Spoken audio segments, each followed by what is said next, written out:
กลุ่มซ้อมชีสหายครับชีห้องเพลงให้ทุกท่านได้รับชมและรับฟังเนาะ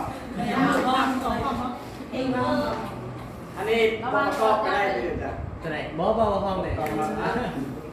อาละขอชมทักฟังได้เนาะ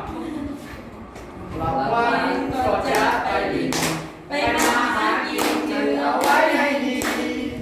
ระวังบอลลิงจะมีระวังบอลลิงจะมี